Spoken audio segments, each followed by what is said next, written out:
Alright, so today we're going to be reading the graphs and different components of the graphs. First two questions we come across is what is the domain and the range of the graphs. Alright, so domain, right? So here's a little review. So domain, when you think about domain, I would draw myself a vertical line here on the x and say, okay, how far to the left does this graph go? How far to the right does this graph go? Okay, so when you think about domain. So how far to the left does this graph go? Count your x values. What's the x value here at the end of the graph? Yes. -10. So this goes as far as -10. And then how far to the right does this graph go? Yeah, so there's an arrow here. And so this actually never ends. So it actually goes to infinity. So this last line here, I don't technically need it. I just drew it because I want to give myself a reference point. So am I including here? So this is the left part. It's a closed circle. So does that include the value at -10? Yes. So my domain, if it includes it, do I take a parentheses or a bracket? Bracket. So I'm going to take a bracket. I'm starting at the x value of -10, comma, and where do I go as my x value to all the way to the right? Infinity. Yeah, I'm going to go all the way to infinity. And infinity signs always take parentheses. Okay, so there's the domain. Range. Similar to what I did with the x values, rather than drawing myself a vertical line on the left and right, I'm going to draw myself horizontal lines. I'm going to say, okay, well, how low does this graph go versus how high does this graph go? Okay, so for the range is how low to how high. So if I think about how low this graph goes, so for my range here, I'm going to go in blue. What is the lowest value of this graph? Well, the lowest value is here. What is the x value that goes with that? So this is 6, 7, 8, 9. So at 9 is the lowest x value. And how high does this graph go? Well, it also has an arrow here. So where will it go as far as how high? Yeah, it's also going to go to infinity. So my notation, so my range and interval notation, do I include the value? Oops, sorry about that. Not the x value. What is the y value here? Actually looking at the y value. How low on the y value? 7. -7. So we're taking range, we take the x values. I'm sorry, domain we take the x's, and range we take the y's. So the lowest y value is at -7. Highest y value is at infinity. Do I include the coordinate at -7? So that takes a bracket, and infinity takes parentheses. Questions are: what is the ordered pair of the x-intercepts? What is the ordered pair of the y-intercepts? So my x-intercepts lie on which axis? The x-axis. So if I look along on the x-axis, here's a coordinate on the x-axis, here's a coordinate on the x-axis, another one, and another one. So I have 4 coordinates on the x-axis. So what are the ordered pairs of these coordinates? So here we have what? What is this ordered pair? -8, 0. -8, 0. What is the next ordered pair? -2, 0. -2, 0. Beautiful. What's the next ordered pair? 6, 6, 0. 0. And the last one? 12, 0. So these are all my x-intercepts. And let's go in green here. What are the ordered pairs of the y-intercept? Well, if you're a y-intercept, then you lie on the y-axis. Okay, so there's only one coordinate here on the y-axis. Now it doesn't intersect perfectly, so you could just estimate this. What would be the coordinate of this y-intercept? And again, you could just estimate it. Let's say it's about halfway through. 4.5. So we got 1, 2, 3, 4, and then we're going to estimate, so about 0, 4.5 would be the y-intercept. F of 3 mean in words, our next question here. So let's give myself a nice little sentence here.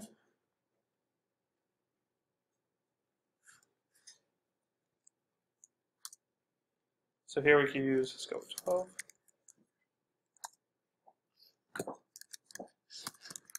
How about what is the output of the function when the input is 3? Right, so in words, what is the output of the function when the input is 3? So let's take a look at then our next piece. F of 3 equals what? Alright, So the 3 represents what? The 3 is a what? What is the 3? The 3 is an input. So the 3 is a what kind of value? X value or Y value? Okay, the 3 is the X value. So if I look at this, and I look at my graph, let's count the X value of 3. So if I count X value of 3, so I'm going to go, okay, 1, 2, 1, 2, 3. X value is 1, 2, 3. So if our X value is 3, let's go back up top. So when we run this up, this coordinate here has an X value of 3. So the ordered pair here is 3, comma, something. What is the Y value there? Well, if I run to the left, I can see the Y value is 1, 2, 3, 4, 5. So the Y value is 5.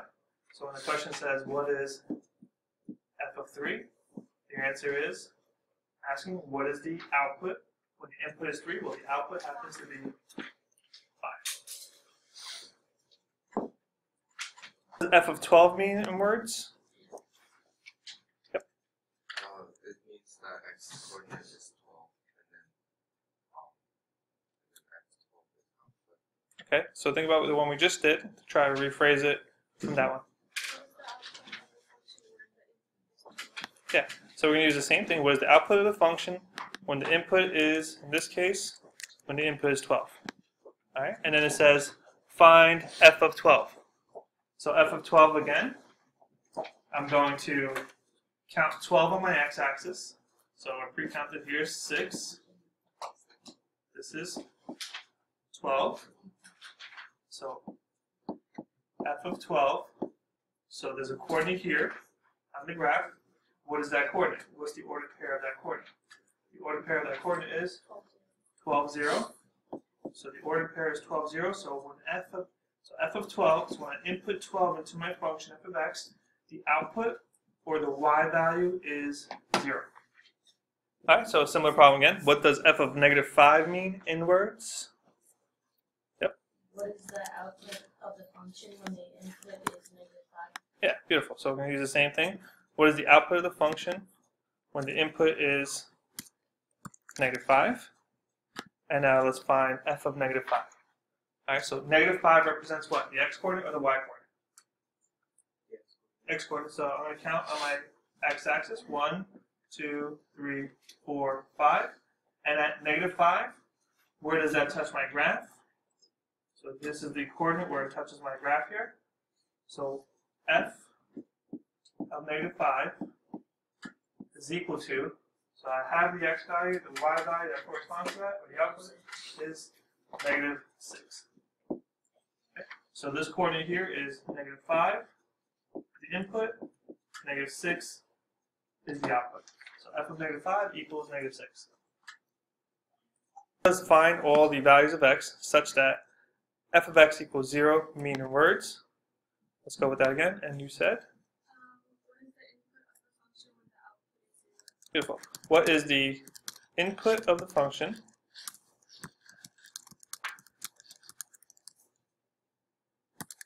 when the output is 0? All right, so f of x equals 0. I'm giving you the y value of 0. What are the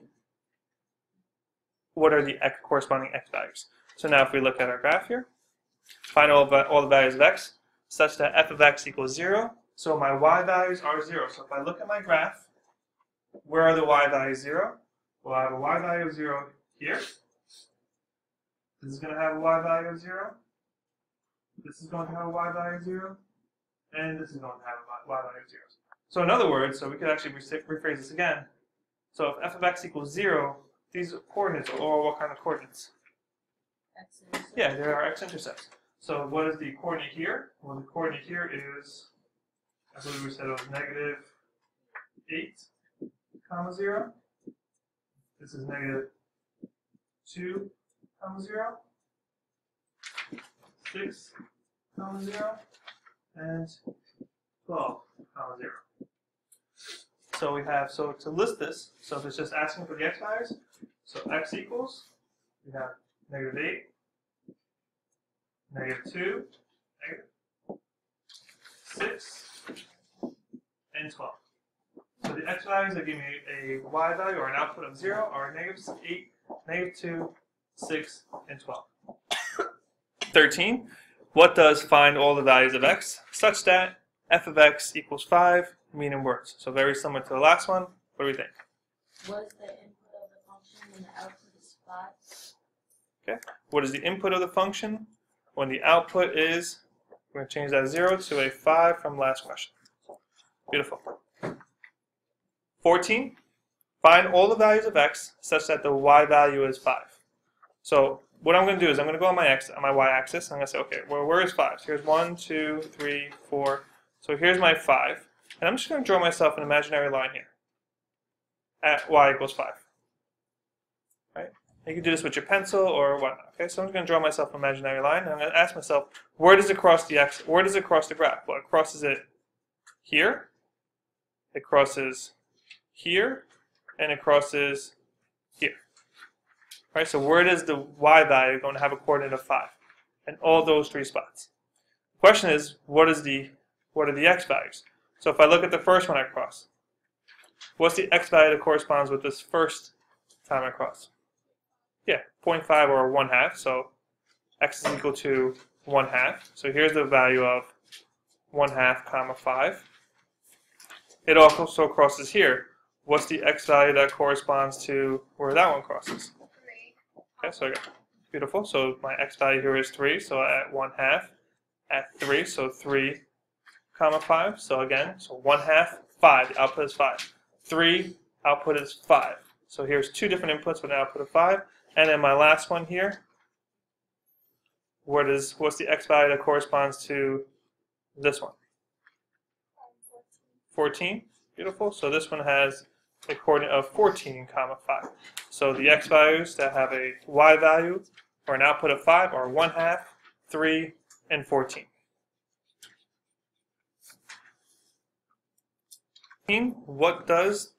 For what values of x is f of x less than 0 mean in words? And we'll have what is the input of the function when the output is less than 0? beautiful. What is the input of the function when the output is less than 0? Alright, so now let's take a look at my graph. Number 16 says, for what values of x is f of x less than 0?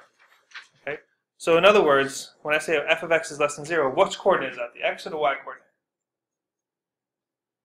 F of x, is that the x coordinate or the y coordinate? The y coordinate. So less than 0, is that a positive number or a negative number? Negative number. So when does the y value have a negative number? So I'm just going to draw a random dot. So does this have a y value of a negative number? How about here? How about here? How about right here on the line? No. What about right below the line? Yeah. Okay. So up until this line, but right below it, we'll have a y value of negative. We'll have a y value that's negative. So I'm just going to draw. So this part of the graph in red all have y values that are negative, but not on the line, right? The on the line has a y value of what? So I can get very close to the line, but not on the line, right? So I'm going to put an open circle there. I can get very close to the line, but not on the line, so I'm going to put an open circle there. This one has a y value of less than 0, or a negative y value. Up to the line, but not touching the line, so very close to it, and again, very close to it. So all this part here in red has a y value of less than 0. Now I want to write this, and now how do I describe what the x values are to have a y value less than 0?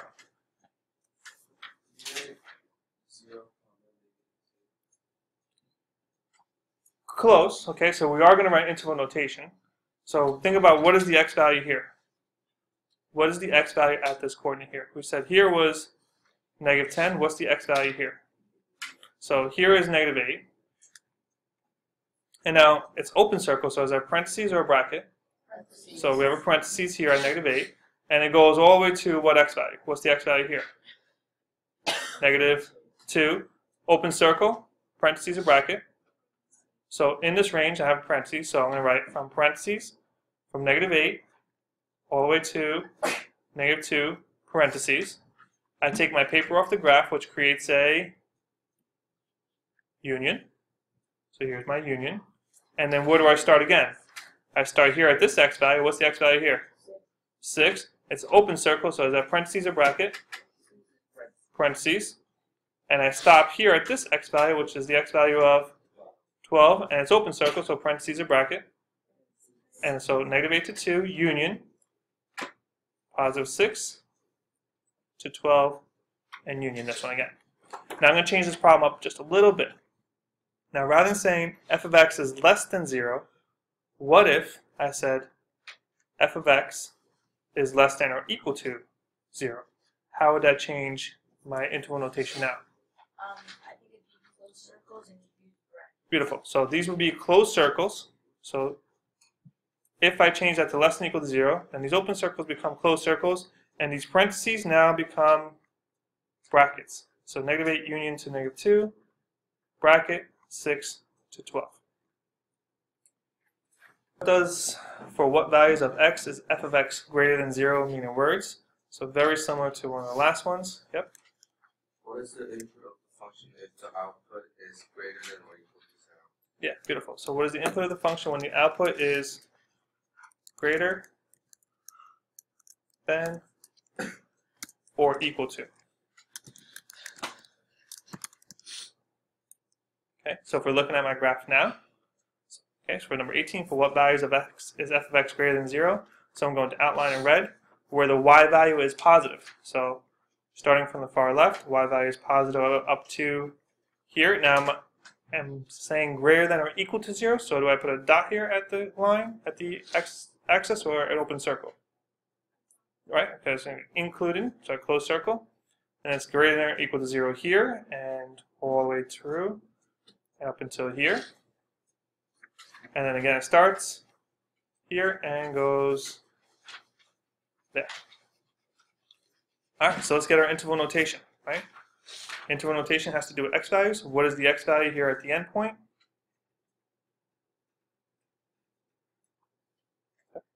What's the x value? Negative 10. Negative 10.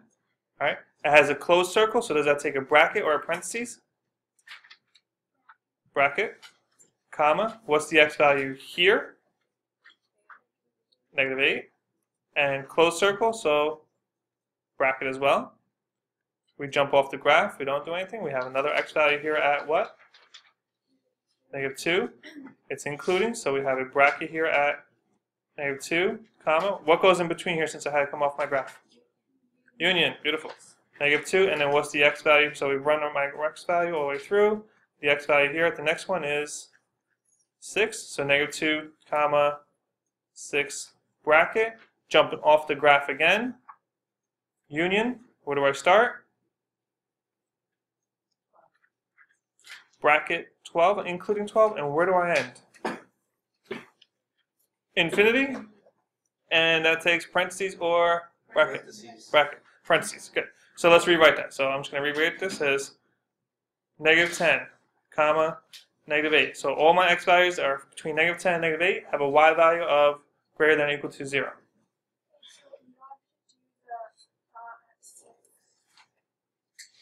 Here? Yeah. So then union. So we start at negative 2. All the x values between negative 2 all the way up to 6. Bracket, right? And then another union. And all the values from and including 12 and all the way, and any other x value after that will have a y value of greater than or equal to 0. If f of 2 equals p, find f of p. So this one is actually done in 2 parts. We're going to break this down in 2 parts. All right? So let's worry about this first part first. F of 2 equals p. All right, so then what does p equal? If f of 2 equals p, then what does p equal? Yep. 6. So I'm going to go to my x-axis, right? It says f of 2, so when x is 2, what's the y value? The y value is here, and it has a y value of 6, right? So 1, 2, 3, 4, 5, 6. So that means p is equal to 6. Now that I know the p value, now I'm going to do the second part.